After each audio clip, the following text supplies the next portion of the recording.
This is a HeadGum podcast.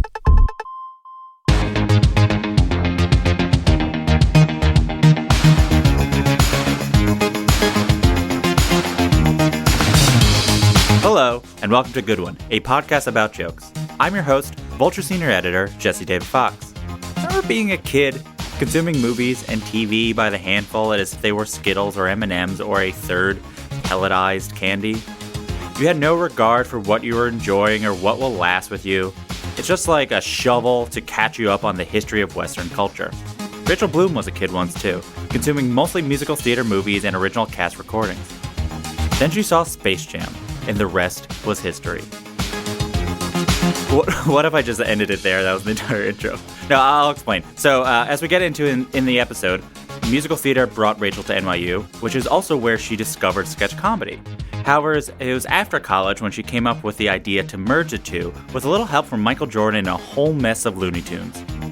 Rachel wrote a musical sketch about Space Jam, and things clicked, and kept on clicking all their way to Crazy Ex-Girlfriend, the show she stars in and co-created, which is currently wrapping up its insanely acclaimed 4-season run right now.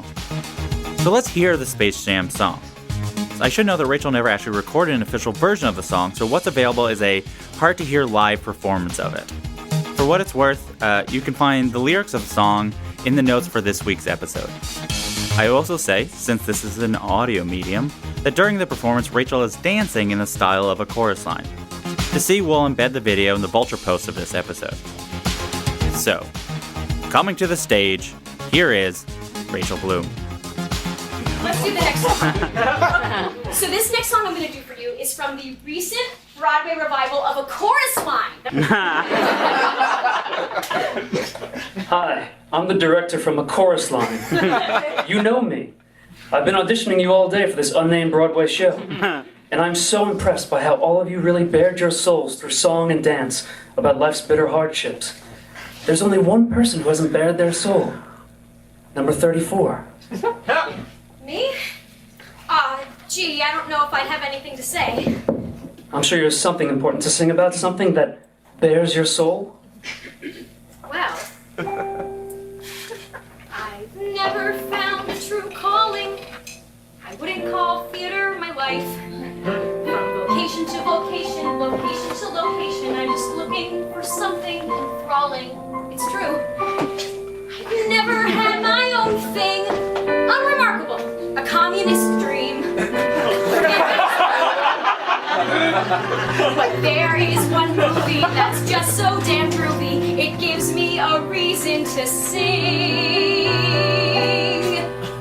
And that is the movie Space Jam! Oh my god, I love the movie Space Jam! Is anybody else here seen Space Jam? Allow me to describe the plot of Space Jam! Yes! Circa 1996, innocent age I recall. Michael Jordan's got himself in a fix, because now he plays minor league baseball. While children are off in space, some aliens have an amusement park. Business is bad, they're gonna shut down the place. So the alien CEO has a genius spark. He's voiced by Danny DeVito. Plan is to kidnap the Looney Tunes. Who in this film are self-aware and have free will. They'll enslave them to create a comedy bill. Now I know at this point you're like, what do cartoon aliens kidnapping the Looney Tunes have to do with Michael Jordan? That's the magic. Space Jam! Space Jam! Space Jam! Raise your hand if you want to hear more about Space Jam! Yes! I'd actually really prefer it if you stopped. Why? I want to hear about something emotional.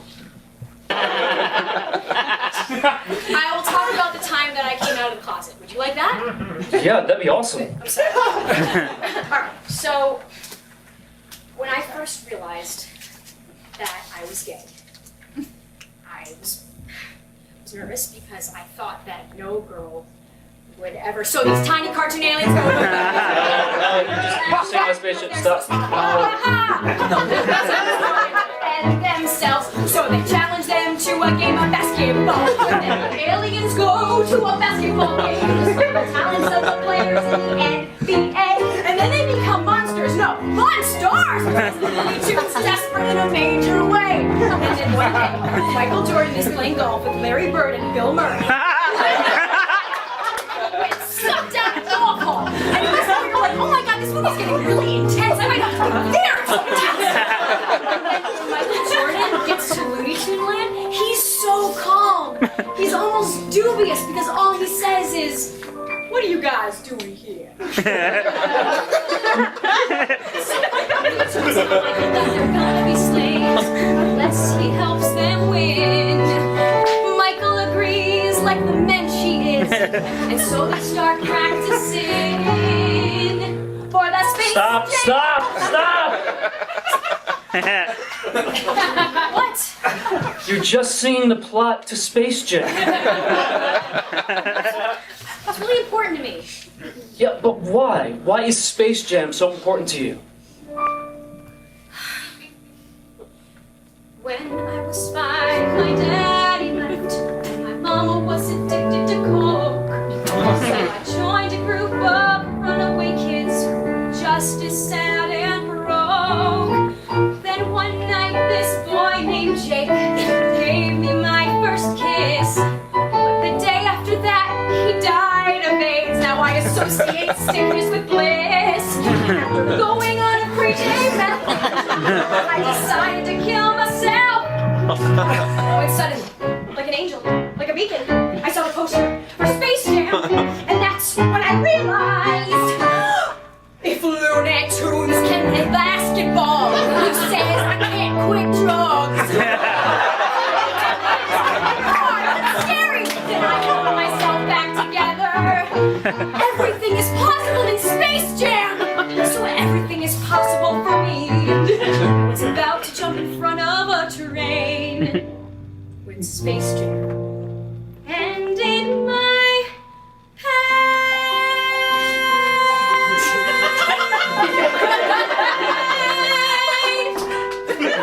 We're here with the person behind the song you just heard, Rachel Bloom. Thank you for joining me. Thank you for having me.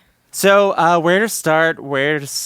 I think before we get to your writing and your comedy, let's talk about Space Jam. Sure. I believe the movie and the soundtrack had a special significance to you.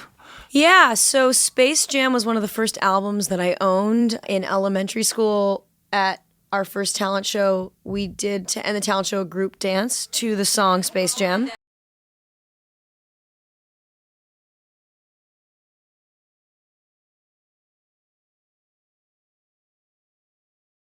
Whole life I had imaginary friends, and a lot of my imaginary friends were characters who were animated. I had a very, very elaborate fake marriage in my head in 3rd grade with Bonkers D. Bobcat, the star of the TV show Bonkers. And so anything that involved live action people interacting with cartoons, so Who Framed Roger Rabbit, Space Jam, it was like my imaginary friends come to life. Yeah. It was like my world come to life. And also at the time the Space Jam came out, it was 1996. I had a huge crush on a boy who loved basketball. So I wanted to love basketball too. And that was your way in. Yeah, so it was this perfect storm.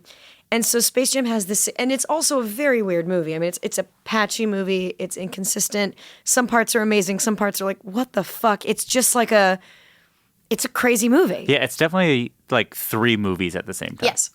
I think that your song does capture. It's like, oh, there's this part and there's this part and all. Before even this is also Space Jam also was in your SNL audition. Hello, I'm Katharine Hepburn, one of the greatest actresses of all time, and this is my audition for the role of Bugs Bunny in the movie Space Jam. What's up, Doc? Yeah, I mean, that's just kind of my go-to non sequitur. Yeah. It's become a cheap thing of like, what's a weird movie that people remember? They're like, oh my God, that weird movie, I haven't seen it in a while. Because I like random specifics of stuff that you kind of remember that was weird. Before we get to the sketch show in which this was all that, in a lot of interviews you have sort of talked about this. You go to NYU for music theater performance. And at NYU, you also join Hammercats, the legendary NYU sketch group. Oh, Legendary- finally. Finally, someone Who's heard of Hammer Cats. So you're joining this Hammer Cats thing, you're doing the musical theater thing, and then it seems like, as you've talked, there's sort of each side was like, to make it a musical theater reference, Jets and Sharks being like, which side are you going to choose? You've done your research and love it. Yeah. So Yes. Can you sort of summarize that part of your, as we get to the point where you're going to be doing this? Well, no one told me how to do that. So the closest thing I could find was originally I wanted to be a sketch comedian. I didn't really want to audition for musical theater, and I was like, I just want to be known for sketch. So I had a show go up at UCB shortly after I graduated that I'd written with some friends. They passed on the show, and I was like, okay, from now on, I want to write something alone so that if I get rejected, at least I know it was like me being rejected, not like, because I would always wonder if it was me working with a group of people, like we were rejected on some things that, there were a couple things we got rejected on with this first show that I had been arguing against the whole time. And I was like, you know what? If I'm going to go down, I want to go down on my own terms. Yeah. So I started writing another show, and it was in the structure of the musical A Chorus Line. It was literally just going to be sketches that illustrated different people coming forward in the show A Chorus Line to tell their stories. And finally I thought, okay, well, this is a sketch show from a musical. I have to eventually do a song. And I'd written a couple songs before. I took a summer program with the graduate musical theater writing program. And I was like, oh, well, maybe I can write a song that is funny in the way sketches are. And I hadn't really done that before. And I thought, okay, well, what's a good sketch premise? Oh, someone in Chorus Line finally singing after 30 minutes of watching a non-sung show, but they just sing about the movie Space Jam. Yeah. And I remember I came back and I told my boyfriend at the time, who's now my husband, about this, and he helped me brainstorm it. We were kind of brainstorming all the things that could happen in the song. And then I started to write the lyrics, and my friend Mikey Gaetano wrote the music. Yeah. With whom I'd already collaborated on a children's musical. You were starting to write lyrics to a general rhythm, and then you told him what the music style is. Like, sort of that balance is always a thing that I think people... Yeah. I wrote lyrics to a general rhythm, and then he wrote the music. To that rhythm. I'm more of a lyricist than a composer, but I can compose, and especially when it comes to the hooks.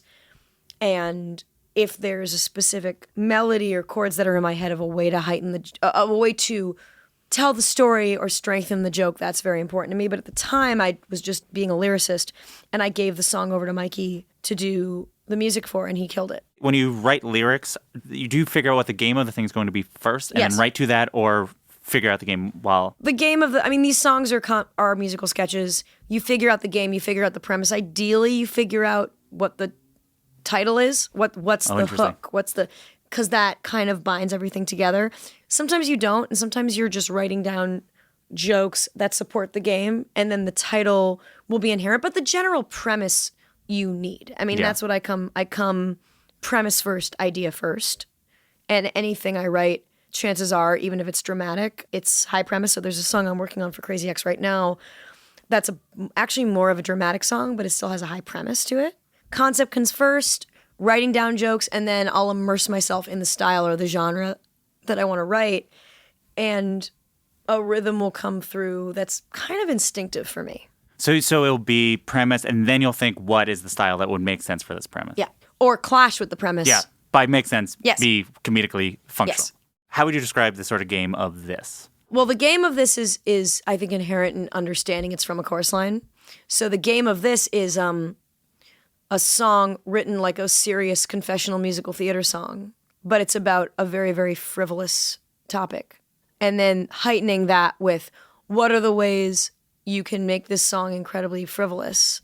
What are the ways that you can contrast the emotion behind the song with how weird of a movie Space Jam is? Did you rewatch Space Jam to write it, or do you feel like you had it? When I wrote this song, it was based on memory. I think I was like, I don't need to rewatch it, it's fine. I want to talk about lyrics, and I want to talk about rhyming. Yeah. So once the song kicks in, it's a B rhyming structure, but then the second beat, you act like you're going to be talking about coming out. It then switches to A-B-C-B rhyming structure. Yep. And then the third beat, where you're going through backstory stuff, it starts kind of A-B-C-B, but then it breaks down to no rhyme. Yes. And then it ends with a rhyme at the end. Yes. Why? Well, God, I mean, I think rhyming and trying to be funny is very hard because the essence of actually being laugh out loud funny is surprise.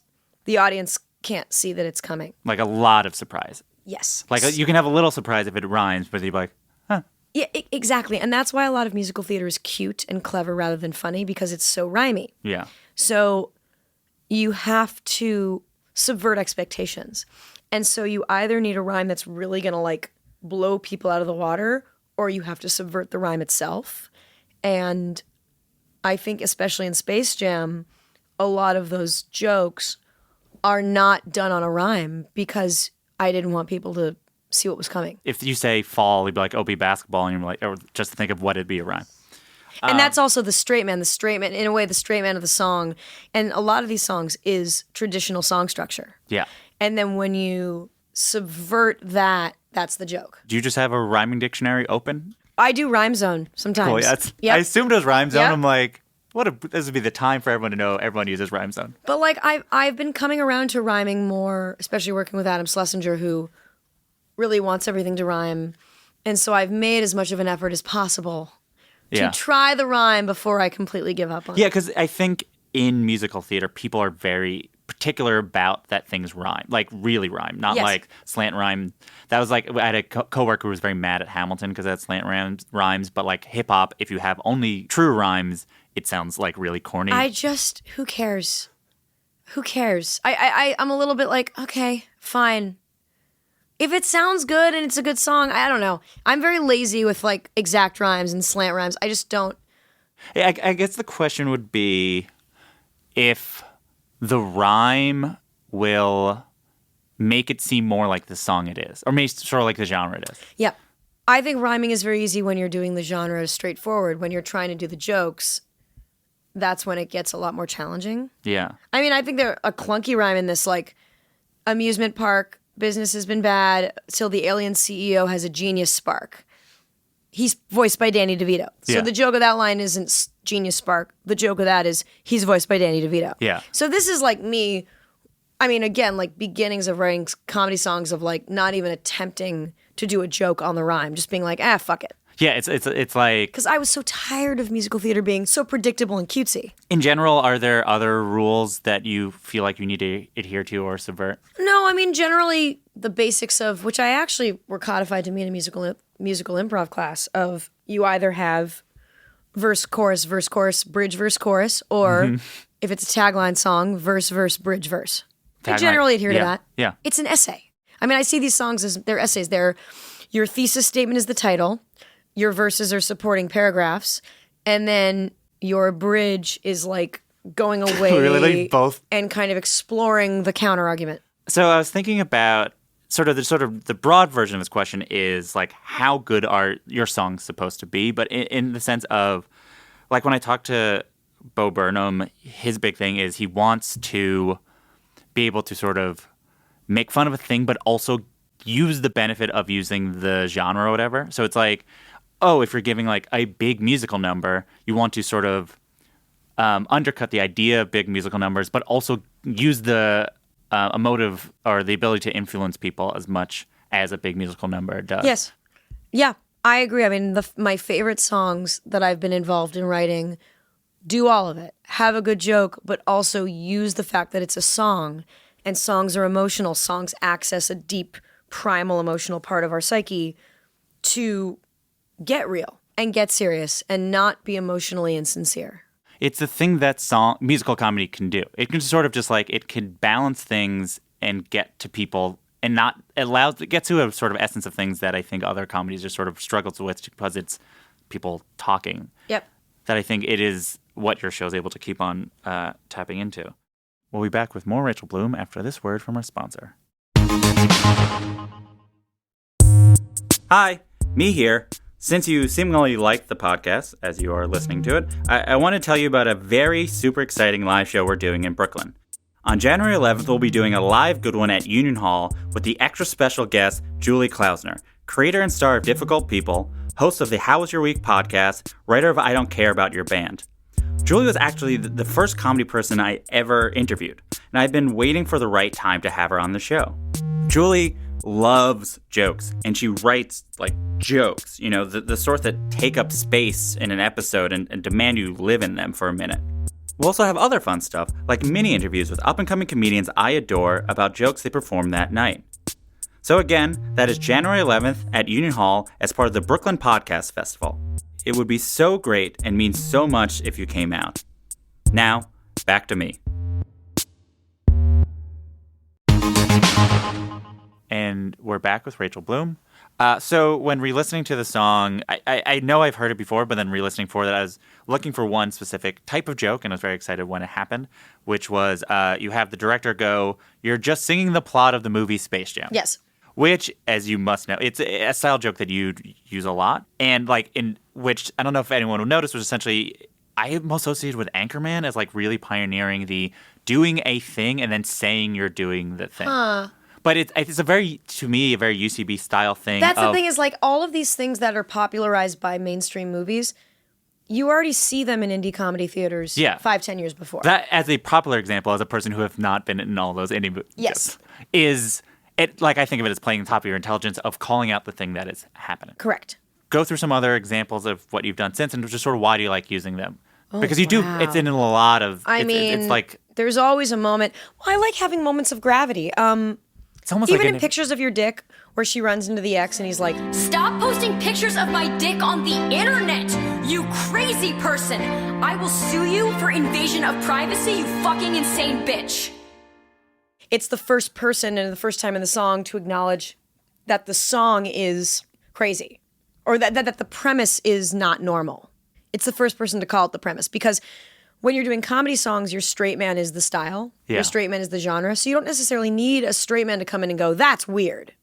But when you do, it's fun because you're kind of waiting for it and expecting it. Like I'm waiting for my avatar in reality to come in and be like, this is crazy what's happening. Yeah. And I like playing with when that happens and if it needs to happen. Because like whenever I think about future songs now, I have to go through like the entire song list of Crazy Ex. I like those meta moments. I mean, we have the song Love Kernels from season 2 of Crazy Ex where we talk about how expensive the video is. Yeah. And I think it's something that needs to be called out, how highfalutin these videos are because we've been doing it and it's very artsy. But another layer of mocking a highfalutin artsy style or honoring it is calling out how expensive it is. Yeah. And saying like this video, blew out our entire production budget.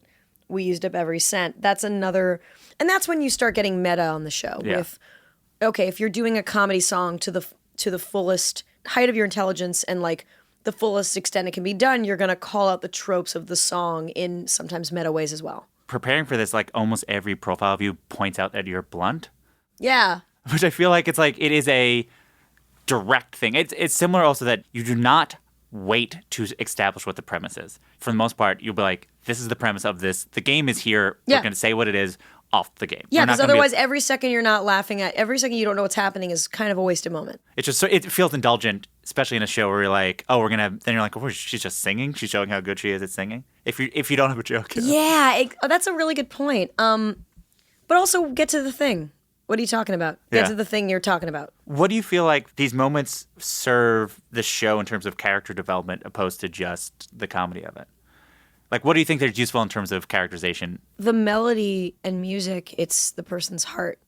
It's their emotion. So no matter what they're saying, the music really shows you what this person's soul is. And I think it then helps you empathize with the characters. You once said then they codify subtext is a word you used. Yeah. I think it's also interesting. That was smart past me. The songs are self-aware often in a way that the characters don't then act upon. Like there's a self-awareness in the songs that and I think that opposed to like songs that might move the plot forward, right? Yeah. And I think that is the thing that you also talked about, like that would not work in this show. Well, because then the show changes. So, also plot, at least the way I learned it, plot is kind of the death of a comedic game because the second you change the plot, then the premise of the song changes. So plot is good for drama, but I think for comedy, for living in a moment and fully exploring a comedic moment, often it's hard to do and remain funny. Though it happens less frequently, in non-musicals, you also will sometimes do little meta things. Like there's a joke where you say something like, "Oh, I guess that was from my perspective." What is the line that you're willing to do? Because that is right. It's like the musicals are heightened, and the rest is naturalistic. But what is the line that you feel like a little bit comfortable Well, with? Rebecca is thinking these and imagining these things. That is the show. And that is organic to the show to call out and for her to realize that she's said these things. I mean, as far as, what the characters know, the characters don't know they're in a TV show. And so any sort of meta winkiness is almost us reaching out through the characters, but the characters don't realize they're being used. Yeah.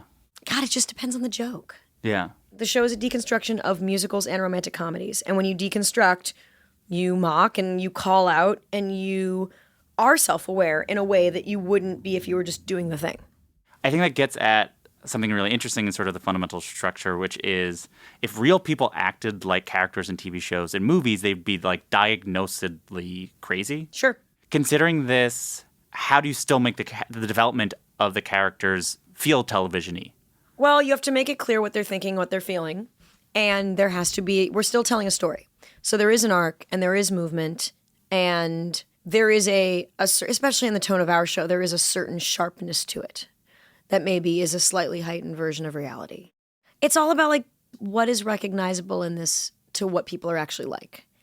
And that to me is the key to this all, is what is something that we've gone through or experienced or want to say about this character that we haven't seen before that is true to real life that people don't seem to be talking about. I think the show is good at showing what is funny about mental illness, and not funny in a sort of dark way of like, I was thinking that in many ways mental illness is like a banana peel that's in your brain. Like you're sort of like you're trying your best to be not this mental illness. And then you sort of. That's so interesting.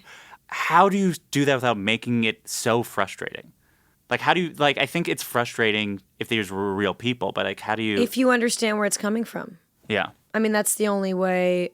I think it's not frustrating. You understand why they're doing what they're doing and where it's coming from so you can be in their head and root for them rather than why is this person self-sabotaging for no reason. Yeah. To me, that's what it is. There is a reason. It's not like they might not even know that we as a viewer are sort of understanding the reason. Yeah, I mean, I think you don't have to like a character. You just have to understand them. Yeah. Otherwise, I think it's lazy writing. So the Space Jam song has a dark ending. Yes. When writing that, is that just sort of where your brain goes, or you're like time, or do you go like, okay, we wrote this first part, third beat, I want a dark ending, and then Yeah, especially in a one-off comedy song, you want to have a button, you want to have something to maybe undercut any emotion. Less so in Crazy X, especially as the season has gone on, like because we are telling, as the series has gone on rather, because we're telling.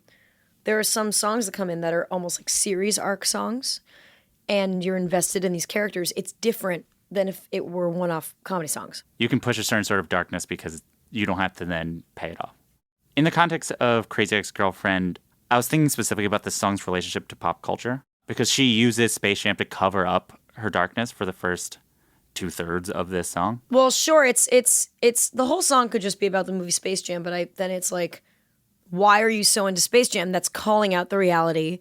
And that's where I think it gets really interesting. Yeah. Is when you can get emotional in the way a musical theater song would be.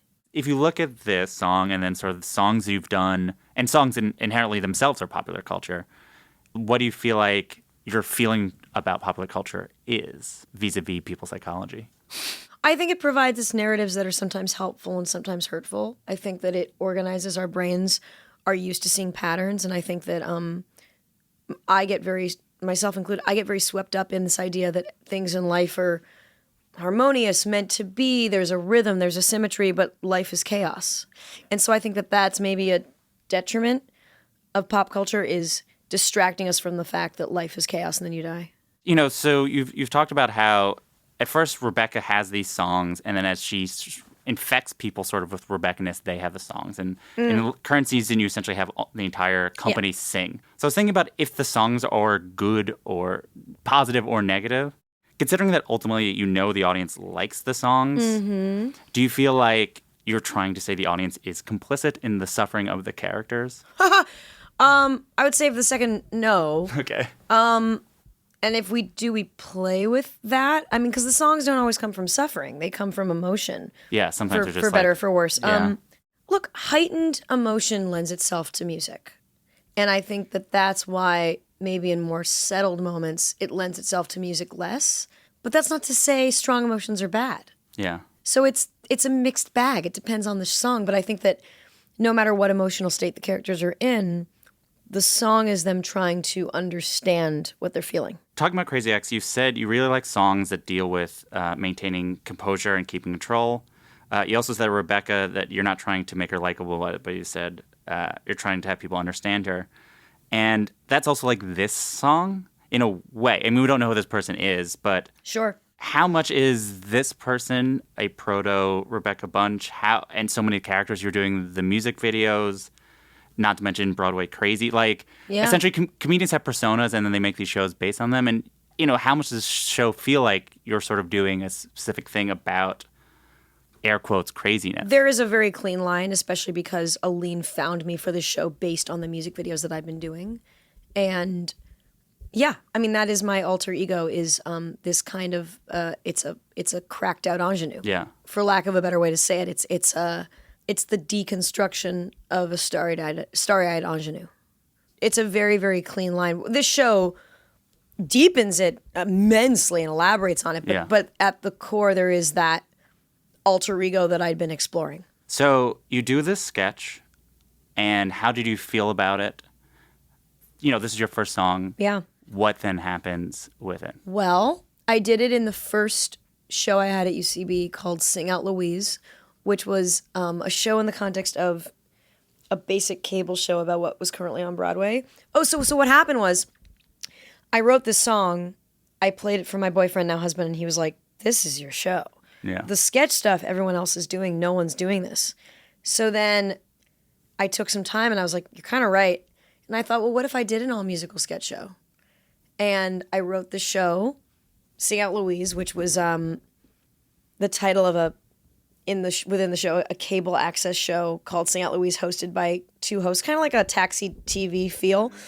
And so those were our video interstitials.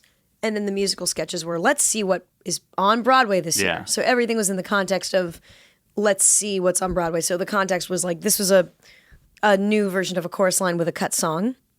And then the show ran at UCB for a couple months. I did it at UCB LA when I first moved to LA. And then I wanted to do another solo show in LA when I lived there.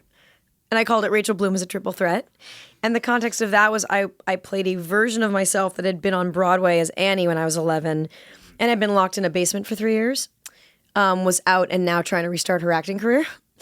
And I put Space Jam in that as well. And then Fuck Me Ray Bradbury. And then came in the middle of that. And that is a song that I'd written in college and didn't know what to do with. And then kind of wanted a calling card as a comedian. So that was kind of between the two shows. Fuck me, Ray Bradbury, the greatest sci-fi writer in history. Oh, fuck me, Ray Bradbury. So we sort of spent this time, and we're like, literally, I was talking about how Space Jam is sort of this song that was it was a culmination of what you were doing in college, and then sort of a lot of your career has come from Space Jam.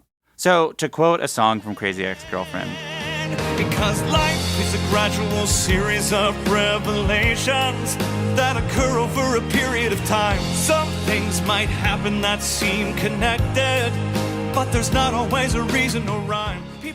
how do you feel about interviews like this that connect and make a narrative over an arc? Like that, while doing it, I was like, this is a thing that is like what your show is ultimately running counter to. I think narrative is different than patterns and themes.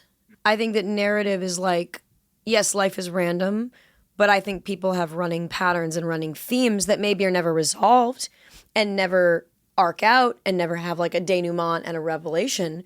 But I think that we all have, that's kind of what a comedic voice is. What are the running patterns in your mind, in your life? What are the things you want to say? And I think that to force a maybe narrative on top of that, like a narrative progression, like, oh, you did Space Jam and then you started to get into a darker period where you blah, blah, blah, blah, blah, like that maybe would be forcing a narrative. But I think theme and point of view are very real.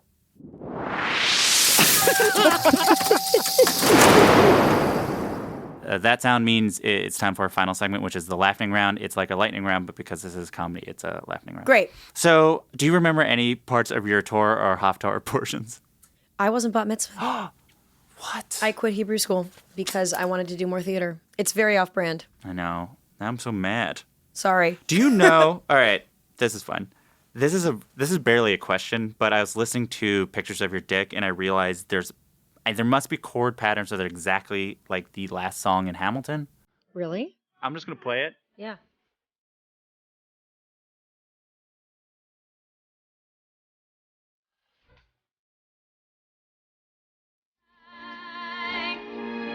Now all I can do is lay around and add a speech bubble that says Cheerio. I'm Tim's tiny dick on the way to a party. Pip pip. The thing is, there are just certain chord progressions that have that heart-wrenching. I think that that's a type of chord that it pulls you. There's a longing to it. It pulls your heartstrings. It was crazy to me when I heard that. I was like, that's the same thing. Oh. Is there a comedy song that you wish you wrote that you could steal that could be part of your career and no one would know that anyone else wrote that song? It's just your song. It's added to the great Rachel Bloom songbook. There are so many songs on Crazy X. There are a few that I didn't write that you just I wish- kind of try to not take credit for. Like, you look at a song like What'll It Be? Can't you see West Covina? You're killing me, West Covina. Let's call West Covina. What'll it be? Or Could If I Wanted To. But I could if I wanted to, yeah. What the frickin' do if I wanted to? This song sucks. That's all Adam and Jack, respectively. And I'm so jealous because they're such good songs. Milk Milk Lemonade from Inside Amy Schumer feels like a very me song. And I was like, damn it. Milk, milk, lemonade. Milk, milk, lemonade. Milk, milk, lemonade. Round the corner, fudge is made. Milk, milk. Let's say there was an evening with Rachel Bloom. Yep. As quickly as possible, what are 10 songs would you sing? Of my own. Or any. Yeah, an evening with could be you sing the standards mixed with. Sure. Probably The Sun Will Come Out Tomorrow because that was my first song. Pictures of Your Dick. The Cake Fart song that I sing live. I wanna spread my ass cheeks and fart on a cake. And I wanna do it on film. Stupid Bitch. You ruined everything, you stupid bitch. Putting It Together from Sunday in the Park with George, me doing like all those parts. And probably like 5 more Crazy X songs. There's a thing is we'll have 150 songs by the time we end. So I'm like, oh man, what are the songs that encapsulate me? Math of Love Triangles is in there. It's time to hide. Cut that in half to find the area of the surfaces. I wasn't really listening, but I can see the center of the triangle is little old me. Strip Away My Conscience is in there. Ready tonight, so strip away my conscience, peel away my values, rip off my compassion with your teeth. You gotta have a gimmick from Gypsies in there, probably. So for the final thing, what we'll do, I don't have a name for this sort of game, but I will say Crazy Ex-Girlfriend songs or songs from your career, and you can sing a word or phrase, whatever comes to mind. And away we go. Right. West Covina. West Covina. Jack Battle. Do do do do do do do do do do do. Which is Adam Schlesinger. You stupid bitch. Poopy little slut. Let's generalize about men. Dun, dun, dun, dun, dun, dun, dun, dun, dun, dun. I think that's my favorite song. Oh, I love that one. It's so good. I'm a big fan of that one. A Diagnosis. I mean, it's funny, the opening vamps really stick with me. Is it because when recording it, you have to hear that part the most? Probably. Yep. The Math of a Love Triangle. Ooh, are you erect? I think this is working. Love Kernels. Where's my phone? Sexy Getting Ready Song. Body rolls are really hard. Tell Me I'm Okay, Patrick. Did I miss the day in school? They taught you how to be in person, like that whole monologue. Heavy Boobs. Dun dun dun dun dun dun dun dun dun. No one else is singing my song. And they echo at a different moment. Moment. What's Your Story? Ra-ta-ta. I mean, obviously. Yeah. Last two, Ray Bradbury, or Fuck Me Ray Bradbury. Something wicked this way will come. Very proud of that. And lastly, Space Jam. If Looney Tunes can play basketball, who says I can't quit drugs? Because that was the biggest laugh line. The end. Yay! Now we all can take naps. That's it for another episode of Good One. Crazy Ex-Girlfriend's final season is currently airing on the CW Fridays at 9. Follow Rachel on Twitter @RachelDoesStuff, which is also the name of her YouTube channel if you want to watch all the music she's created over the years. Good One is produced by Mike Comte, with production help from Marissa Melnick and research help from Matthew Silver. Justin D. Wright did our theme song. Write a review and rate the show on Apple Podcasts. 5 stars, please. And hey, if you know anyone who might like the podcast, maybe tell them what the heck. You can email comments, questions, or laughing around suggestions to goodonepodcast@gmail.com. I'm Jesse David Fox, and you can follow me @Jesse David Fox. We'll be back next week with a new episode and a new joke. Have a good one. That was a HeadGum podcast.